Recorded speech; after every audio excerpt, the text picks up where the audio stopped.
புஷ்பா நான் ஃப்ளவர் நினச்சேடா பயர்றா வணக்கம் மக்களே, வெல்கம் டு திரு டைம். நீங்கள் ஆவலுடன் எதிர்பார்த்திருந்த அந்த second promo, Bigg Boss season 9 second promo வந்துடுச்சு.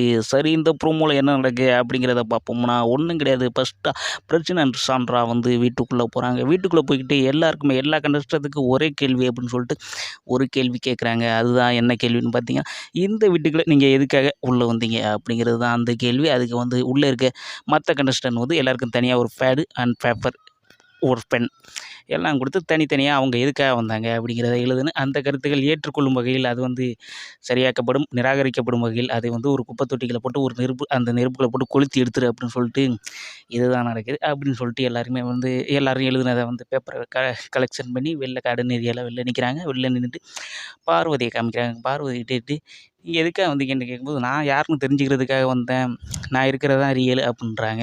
நீங்கள் இருக்கிறது ரியலா அப்படின்னு சொல்லிட்டு அந்த பேப்பரை கிழிக்கிறாங்க, எரிச்சு விட்றாங்க. கமுருதீன் 1 மாதமாக நீங்கள் என்ன பண்ணீங்க கமுருதீன் அப்படின்றாங்க.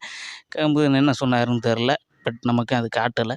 தேர்ட் பர்சன் யார், நம்ம வந்து சிட்டி ரோபோட் சிட்டி அரோரா அவங்கள காமிக்கிறாங்க. அவங்க வந்து என்ன சொல்கிறாங்கன்னா, உங்களுக்கு ஒரு ஸ்ட்ராட்டஜி இருக்கும், எனக்கு ஒரு ஸ்ட்ராட்டஜி இருக்கும், நான் என்ன பண்ணுறேனோ அதை தான் நான் பண்ண முடியும் அப்படின்ற மாதிரி அந்த மாதிரி சொல்கிறாங்க.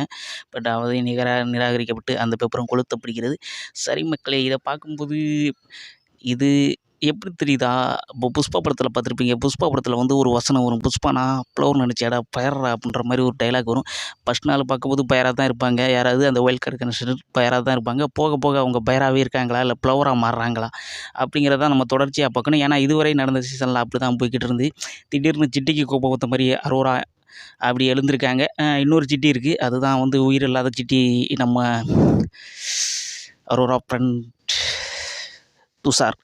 துஷாருக்கு எப்போ துஷார் அடுத்த வாரம் அதிகபட்சமாக வெளில போயிடுவார் அப்படின்னு தான் கருத்து. இன்னும் 2 கண்டஸ்டன்ட், அதாவது ஒயில்ட் கார்டை அடுத்த ப்ரோமோவில் வருவாங்கன்னு நினைக்கிறேன். நீங்கள் என்ன நினைக்கிறீங்க அப்படிங்கிறத மறக்காமல் கமெண்ட்ஸில் சொல்லுங்கள். மேலும் உங்களுக்கு நான் என்ன தெரியப்படுத்தினேன்னா, ஒரு லைக் கூட பண்ண மாட்டேறீங்க. தவறாமல் ஒரே ஒரு லைக் அண்ட் சப்ஸ்கிரைப் பண்ணிவிடுங்க. நன்றி, வணக்கம்.